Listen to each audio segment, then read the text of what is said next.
ومن يشاقق الرسول من بعد ما تبين له الهدى ويتبع غير سبيل المؤمنين نوله ما تولى ونصله جهنم وساءت مصيرا. الحمد لله والصلاة والسلام على من لا نبي بعده أشهد أن لا إله إلا الله وأشهد أن محمدا عبده ورسوله أما بعد. قال الله تبارك وتعالى في القرآن المجيد والفرقان الحميد أعوذ بالله من الشيطان الرجيم كتاب أنزلناه إليك مبارك ليدبروا آياته وليتذكر أولو الألباب. معزز سامعین و سامعات، آج کے اس درس میں ایک اہم عنوان پر روشنی ڈالنے کی کوشش کی جائے گی. آپ لوگوں کو پتہ ہے اور آپ یہ باتیں بارہا سنتے آ رہے ہیں اور سنتے رہیں گے انشاءاللہ کہ اہل سنت والجماعت منہج اہل الحدیث کی یہ خصوصیت ہے کہ وہ دینی عقائد کو، ایمانیات کو، اعمال کو قرآن و حدیث کی بنیاد پر صحابہ کرام رضی اللہ عنہم اجمعین کے فہم کی روشنی میں سمجھتے ہیں اور اپناتے ہیں. اور یہ اہل الحدیث کا ہی طرۂ امتیاز ہے، طریقہ ہے کہ وہ ہر معاملے میں سلف صالحین کی پیروی کو ضروری سمجھتے ہیں. بہت سے عقائد، اعمال ایسے ہیں جو سلف صالحین کے نزدیک کفر ہے، شرک ہے اور بدعات سمجھے جاتے ہیں، لیکن اہل کلام اور خواہش پرست اور اہل بدعت کے نزدیک وہ دین کا درجہ رکھتے ہیں. یہی بنیادی وجہ اور بنیادی سبب ہے کہ اہل سنت والجماعت، اہل الحدیث، سلفی العقیدہ لوگوں کا جو دین ہے وہ قرآن و حدیث پر مبنی ہے. اور یہ جو اہل کلام، یہ جو اہل بدعت ہے، یہ خود ساختہ عقائد کو پہلے وضع کرتے ہیں، گھڑتے ہیں، پھر قرآن و حدیث کی غلط تشریحات کے ذریعے سے اس عقائد کو منوانے کی اور اس عقائد کو پھیلانے کی کوشش کرتے ہیں. اسی لیے سلف صالحین کے نزدیک یہ اہل کلام، اہل بدعات، یہ جو خواہش پرست عقل کے گھوڑے جو دوڑانے والے ہیں، ان کے جو عقائد ہے جو قرآن و حدیث کے جو خلاف ہے، سلف صالحین کے نزدیک یہ باطل ہے. تو آج کے درس میں اولیاء کے تبرک سے متعلق سلف کا موقف اور چند شبہات کا ازالہ، اس پر روشنی ڈالنے کی کوشش کروں گا. تو سب سے پہلے تبرک کہتے کس کو ہے، اس چیز کو جاننا ضروری ہے. تو تبرک کی تعریف کرتے ہوئے عالم عرب کے مشہور عالم شیخ محمد صالح العثیمین رحمہ اللہ فرماتے ہیں کہ تبرک بھلائیوں کی کثرت اور اس کے دوام کو طلب کرنا ہے. اور دو صورتوں میں تبرک جائز ہے. پہلی صورت شرعی طریقہ، شرعی طور طریقے کے مطابق تبرک ہونا چاہیے، جیسے کہ قرآن مجید سے تبرک حاصل کرنا. اور دوسری صورت جو ہے علم اور دعا کے ذریعے سے اللہ تعالیٰ کی جو نازل شدہ جو برکتیں ہیں اس کو حاصل کرنا. اور ان برکتوں کو حاصل کرنے کے لیے شرعی احکام کا ہونا، شرعی طریقے کے مطابق ہونا ضروری ہے. اللہ تعالیٰ نے قرآن مجید میں کہا کتاب انزلناہ الیک مبارک لیدبروا آیاتہ ولیتذکر اولو الالباب. سورہ صاد میں اللہ تعالیٰ نے کہا کہ جو یہ جو قرآن مجید ہے یہ بہت بابرکت ہے جو ہم نے آپ پر اتارا ہے، نازل کیا ہے۔ کیوں نازل کیا ہے؟ تاکہ وہ رب العالمین کی آیات جو ہے اس پر غور و فکر کرے، تدبر کرے، اور عقلوں والے، جو عقل رکھنے والے ہیں، جو سمجھ بوجھ کے مالک ہے، ہاں، جو صحیح عقل کو استعمال کرنے والے ہیں، وہ اس قرآن مجید سے کیا ہے؟ نصیحت حاصل کرے۔ عقل مندوں کے لیے رب العالمین نے قرآن مجید میں نصیحت رکھا ہے اور یہ عقل مندوں کو فائدہ پہنچانے والی ہے۔ تو تبرک کی ایک جائز صورت ہے کہ قرآن مجید کو پڑھا جائے، قرآن مجید کو سمجھا جائے، قرآن مجید پر عمل کیا جائے۔ یہ کیونکہ قرآن مجید کو پڑھنا، اس کو سمجھنا، اس پر عمل کرنا جو ہے یہ خیر و بھلائی کے دروازوں کو کھولتا ہے، یہ انسان کے خاتے میں خیر و بھلائیوں کو جمع کرتا ہے، انسان کو راہ راست پر لا کر کے کھڑا کرتا ہے، انسان کو گمراہیوں سے، ضلالتوں سے، ہاں، ان تمام خرافات سے بچا کر کے اسے راہ حق کا مسافر بناتا ہے۔ لیکن اس خیر کو حاصل کرنا، بھلائیوں کو جمع کرنے کا وقت کس کے پاس ہے؟ یہی سب سے بڑی محرومی ہے۔ جو جائز طریقہ ہے اس کو چھوڑتے ہیں، اور جو ناجائز طریقہ ہے جس کو اپنانے سے، جس پر عمل کرنے سے شریعت مطہرہ نے مجھے اور آپ کو روکا ہے، اس پر بڑے زبردست طریقے سے عمل کرتے ہیں۔ تو تبرک کی جو قسمیں ہیں وہ دو ہے، ایک جائز تبرک جو قرآن و حدیث سے ثابت ہو، جیسے قرآن مجید سے تبرک حاصل کرنا، اس کے علاوہ اور بھی مثالیں ہیں۔ دوسری جو قسم ہے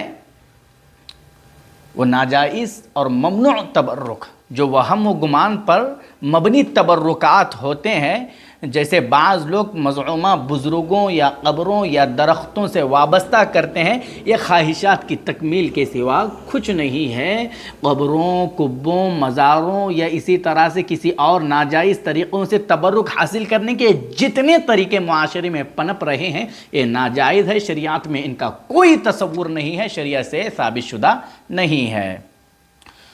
تو شیخ صالح بن عبد العزیز محمد بن آل الشیخ فرماتے ہیں کہ اللہ تعالیٰ نے قرآن مجید میں فرمایا ہے، سورہ صافات میں اللہ تعالیٰ نے کہا وَبَارَكْنَا عَلَيْهِ وَعَلَى اسحاق، اور ہم نے ابراہیم علیہ السلام اور اسحاق پر برکت نازل کی۔ اور سورہ سعاد میں اور سورہ مریم میں اللہ تعالیٰ نے کہا اور ہم نے عیسیٰ علیہ السلام کو مبارک بنایا۔ مطلب یہ ہے کہ ہر طرح کی برکت جو ہے وہ رب العالمین کی جانب سے ہے، ہر طرح کی برکت سے نوازنے والی جو ذات ہے وہ رب العالمین کی ہے۔ مخلوق میں سے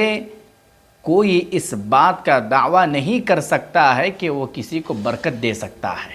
کوئی اس پر قادر نہیں ہے۔ التمہید للشرح کتاب التوحید میں آپ دیکھ سکتے ہیں، اور شروع میں جو شیخ الاسلام محمد بن صالح العثیمین رحمہ اللہ کی جو تبرک کے تعلق سے جو تعریف بیان کی گئی ہے، اس کو آپ القول المفید علی کتاب التوحید میں دیکھ سکتے ہیں۔ تو مفہومی طور پر تبرک کے تعلق سے مجھے اور آپ کو یہی پتہ چلتا ہے کہ تبرک جو جائز جو شکل ہے وہ قرآن مجید کو پڑھ کر، سمجھ کر، اس پر عمل کر کے، یا اسی طرح سے مسجدوں میں اپنا دل لگانا، علماء کرام کی مجلسوں میں بیٹھ کر کے خیر و برکت حاصل کرنا، یہ جائز شکلیں ہیں۔ نبی صلی اللہ علیہ وسلم کی سنتوں پر چلنا، نبی علیہ السلام کے طور طریقے کو اپنانا، نبی علیہ السلام کے فرامین آ جانے کے بعد کسی اور کے فرامین کو اس پر ڈال دینا، یہ تو بڑی خطرناکی ہے، یہ تباہی ہے۔ نبی صلی اللہ علیہ وسلم کے سنتوں پر چل کر کے انسان خیر و برکتوں کو حاصل کر سکتا ہے، لیکن اکثر لوگوں نے اس تبرک کے جائز راستے کو چھوڑ کر کے ممنوع راستہ جو ہے، جس میں شریعت جس راستے سے شریعت نے مجھے اور آپ کو روکا ہے، اس کے پیچھے اکثر لوگ بھاگ رہے ہیں۔ اہل الحدیث کا یہ عقیدہ ہے، اہل سنت والجماعت کا یہ عقیدہ ہے کہ اللہ تعالیٰ نے انبیاء کرام کے اجسام میں برکت رکھا تھا، اور نبی علیہ الصلوۃ والسلام کی جو ذات ہے یہ بھی بڑی بابرکت ذات ہے. صحابہ اکرام رضی اللہ عنہم اجمعین نبی علیہ الصلوۃ والسلام کی ذات مبارکہ سے برکت حاصل کیا کرتے تھے. لیکن یہاں پر یہ بات ایک اور بھی ذکر کر دوں، کیا موجودہ دور میں نبی علیہ الصلوۃ والسلام کے بال مبارک سے یا اس طرح کی دیگر جو اشیاء لے کر کے لوگ دعوے کرتے ہیں، کیا ان سے بھی تبرک حاصل کیا جا سکتا ہے موجودہ دور میں؟ اگر آپ احوال کا جائزہ لیں، علماء کرام کے اقوال کو پڑھیں گے تو علماء کرام کے اقوال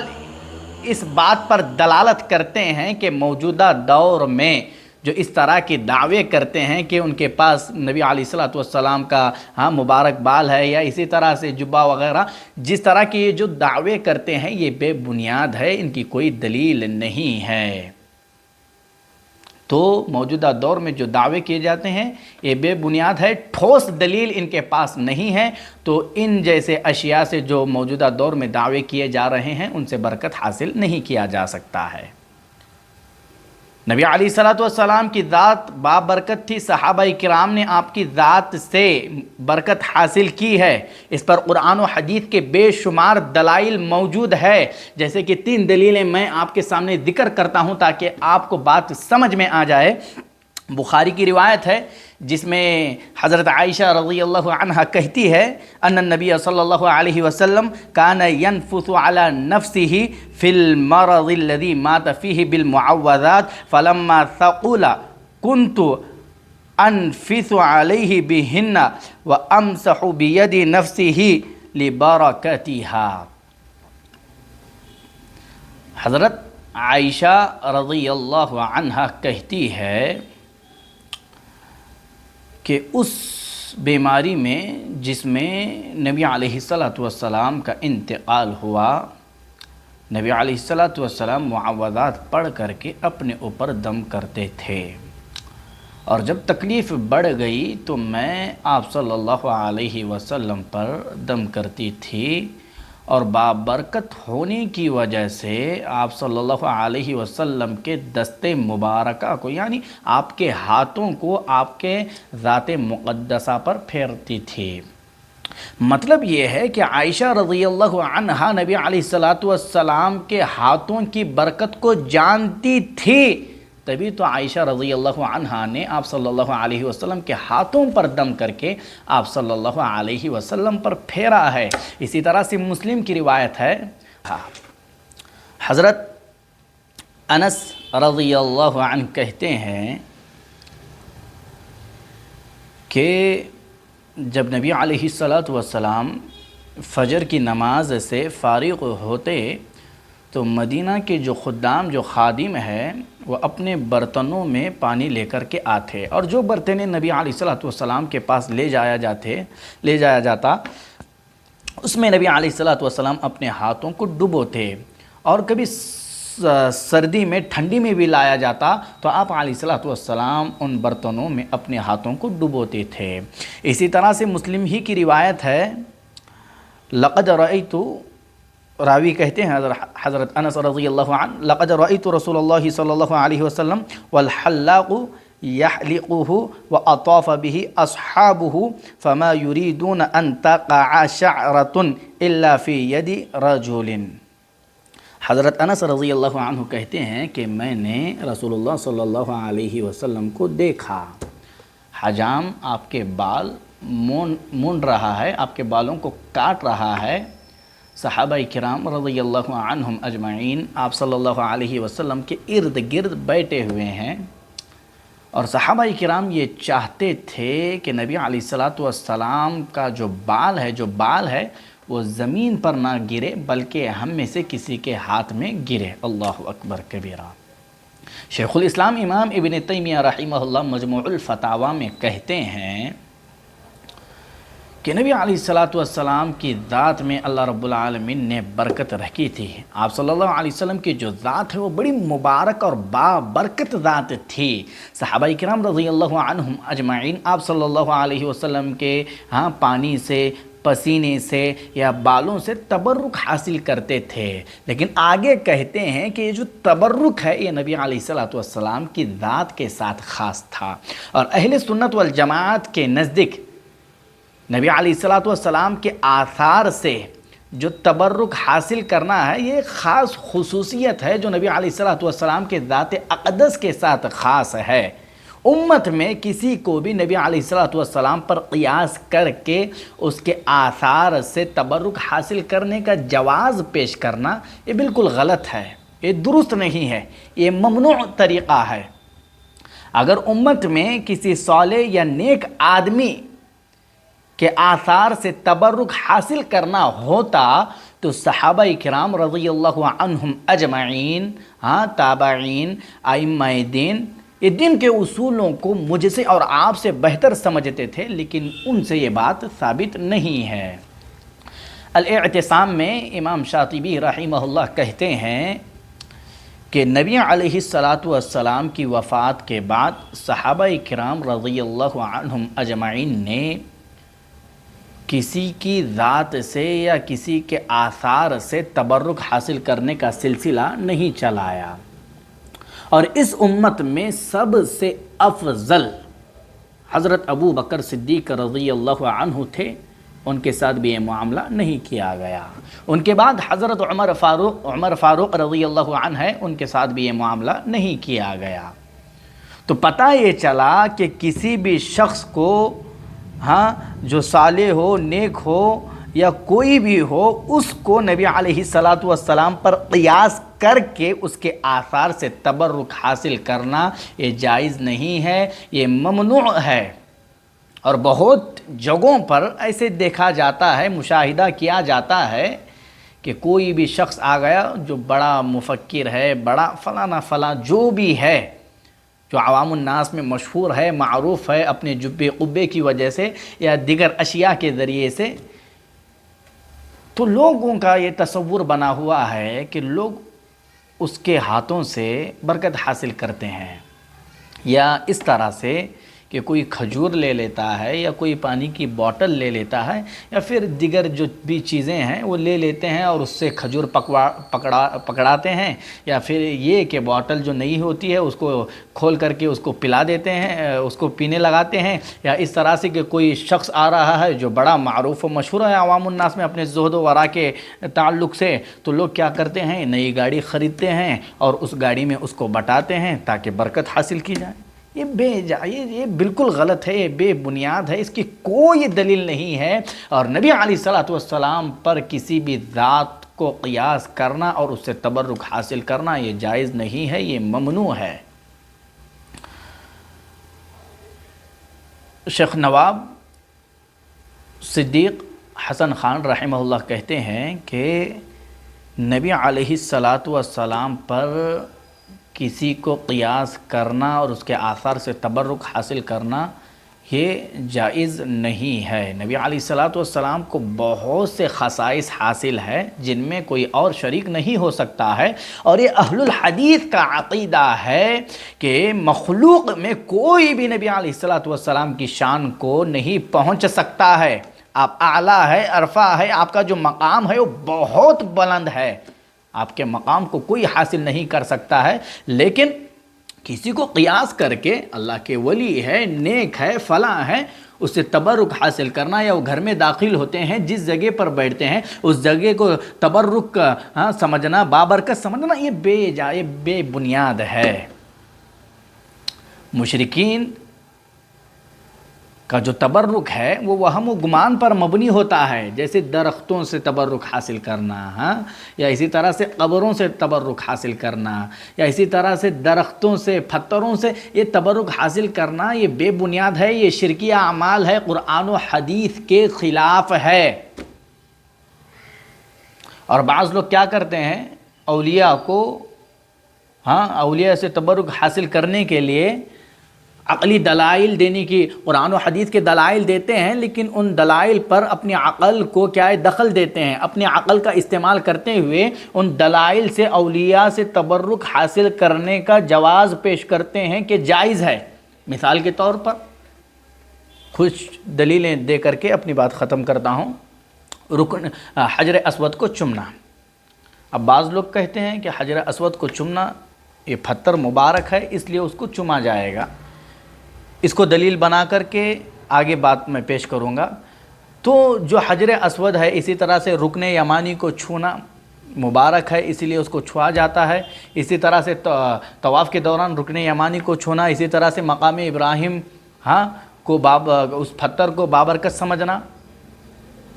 تو اس تعلق سے آپ یہ بات یاد رکھیں، حجر اسود کے تعلق سے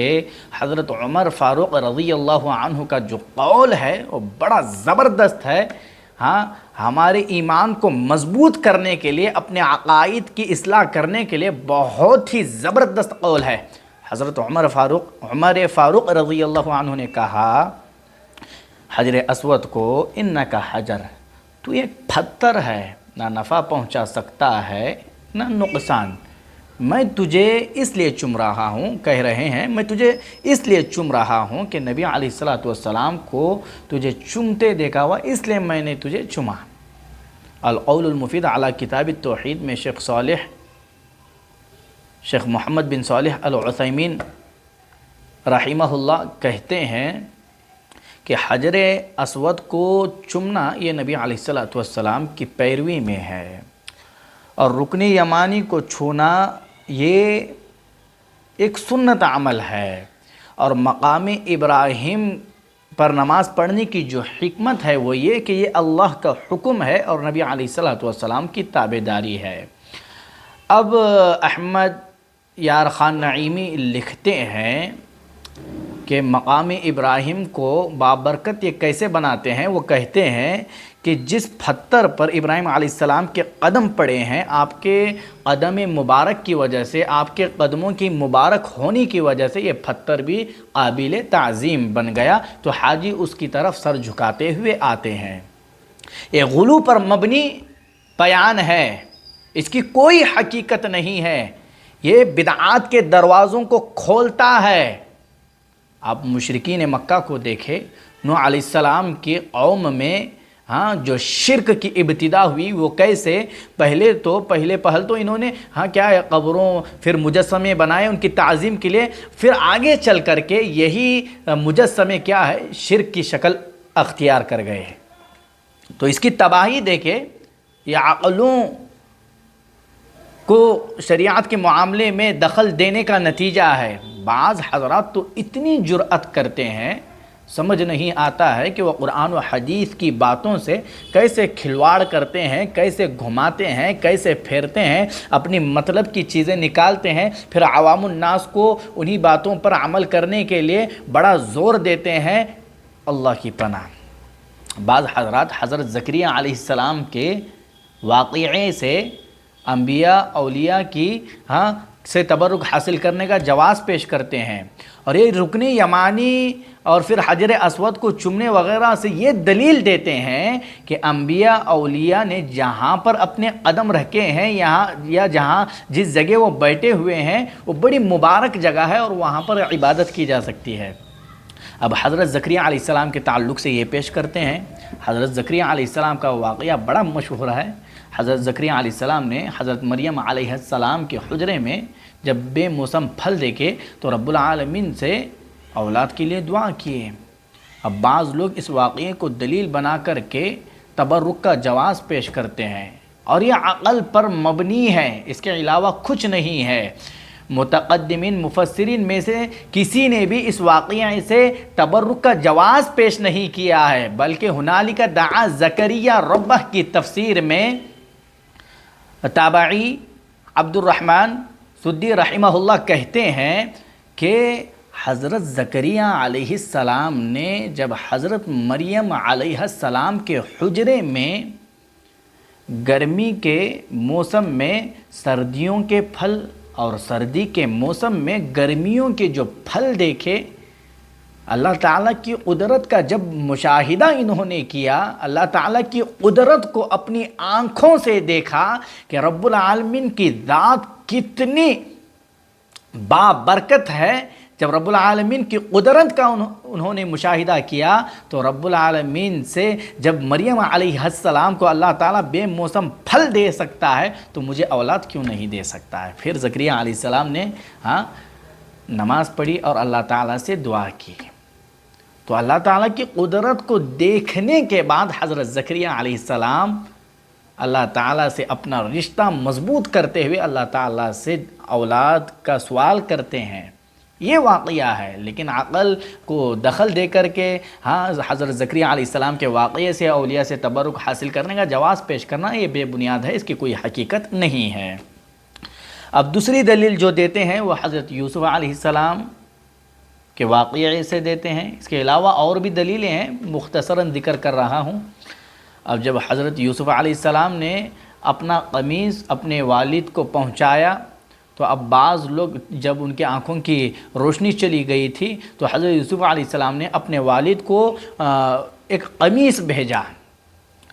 ان کی روشنی چلی آتی ہے تو بعض لوگ اس واقعے کو دلیل بنا کر کے کہتے ہیں کہ دیکھو حضرت یوسف علیہ السلام نے اپنے باپ والد کو قمیص بھیجا، جس قمیص کے ذریعے سے ان کی روشنی چلی آئی. تو یہ اس بات کی دلیل ہے کہ موجودہ دور میں بھی اولیاء کے آثار سے تبرک حاصل کیا جا سکتا ہے. تو میرے بھائیوں یہ بات یاد رکھے کہ یوسف علیہ السلام کا جو واقعہ ہے یہ ایک معجزہ ہے جو رب العالمین کے حکم سے وقوع پذیر ہوا، رونما ہوا. اور اگر مان بھی لے کہ یہ ایک تبرک ہے، برکت تھی، تو یہ انبیاء علیہم السلام کے ساتھ خاص ہے. جیسے کہ پہلے بات گزر چکی ہے، امت کے کسی بھی افراد کو انبیاء پر قیاس کر کے اس کے آثار سے تبرک حاصل کرنا یہ جائز نہیں ہے، یہ ممنوع ہے. اس طرح کی جتنی چیزیں ہمارے معاشرے میں پائی جا رہی ہے یا پنپ رہی ہے، فلاں سے نسبتیں جوڑنا یا فلاں جگہ کو تبرک کے طور پر استعمال کرنا، یہ بالکل غلط ہے.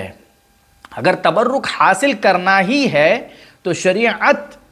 نے جو مجھے اور آپ کو حکم دیا ہے اس کے ذریعے سے میں اور آپ تبرک حاصل کر سکتے ہیں. جو بنیادی طور پر رب العالمین کے احکامات پر مجھے اور آپ کو چلنے کا مکلف بنایا گیا ہے، نبی علیہ الصلوۃ والسلام کی سنتوں پر چلنا ہے، نبی علیہ الصلوۃ والسلام کی اطاعت و فرما برداری کرنا ہے، اسی میں برکت ہے، اسی میں خیر و بھلائی ہے. اس کے علاوہ جتنے راستے میں اور آپ اپنائیں گے اور عقل کے ذریعے سے قرآنی آیات یا احادیث کو سمجھنے کی کوشش کریں گے تو یہ گمراہی کے سوا کچھ نہیں ہے. اسی لیے میں نے تمہیداً شروع میں ہی یہ بات ذکر کر دی تھی کہ اہل الحدیث کی یہ خصوصیت ہے کہ وہ قرآن و حدیث کی بنیاد پر ہی دینی عقائد کو اپناتے ہیں، اس پر عمل کرتے ہیں. کس کے ساتھ قید لگاتے ہوئے؟ صحابہ کرام کی فہم کی قید لگاتے ہوئے اہل الحدیث دینی عقائد کو، ایمانیات کو سمجھتے ہیں. خود سے وضع کر کے کسی چیز کو سمجھنا اور پھر قرآن و حدیث کی تشریحات غلط طور پر کرنا اور اس کے جواز کو پیش کرنے کے لیے ایڑی چوٹی کا زور لگانا، یہ بے بنیاد ہے، یہ گمراہی کے سوا کچھ نہیں ہے. تو خلاصے کے طور پر یہی کہوں گا کہ جو تبرک کا جو سلسلہ چل رہا ہے یا دیکھا جاتا ہے کہ اولیاء سے یا بزرگان دین سے یا پیروں سے وغیرہ وغیرہ، یہ ناجائز طریقہ ہے، اس کی شریعت میں کوئی گنجائش نہیں ہے. اور یہ بات بھی میں نے ذکر کر دی تھی کہ انبیاء اکرام علیہم السلام کے ذاتوں سے یا اجسام سے جو تبرک حاصل کیا جاتا تھا وہ انبیاء اکرام علیہم السلام کے ساتھ ہی خاص ہے. امت کے کسی افراد کو ان پر قیاس کر کے امت کے افراد کے آثار سے تبرک حاصل کرنا، اس کی بھی شریعت میں کوئی گنجائش نہیں ہے. اور موجودہ دور میں جو دعوے کیے جاتے ہیں کہ نبی علیہ الصلوۃ والسلام کا بال مبارک ہے یا اسی طرح سے دیگر اشیاء کے بارے میں، یہ بے بنیاد ہے. ان کے پاس کوئی ٹھوس دلیل نہیں ہوتی ہے تو ان باتوں پر بھی عمل نہیں کیا جائے گا. اللہ تعالیٰ سے دعا کرتے ہیں کہ جو کچھ باتیں کہی گئی ہے اللہ تعالیٰ مجھے اور آپ کو ان باتوں پر عمل کرنے والا بنائے. آمین. وآخر دعوانا ان الحمد للہ رب العالمین. والسلام علیکم ورحمۃ اللہ وبرکاتہ.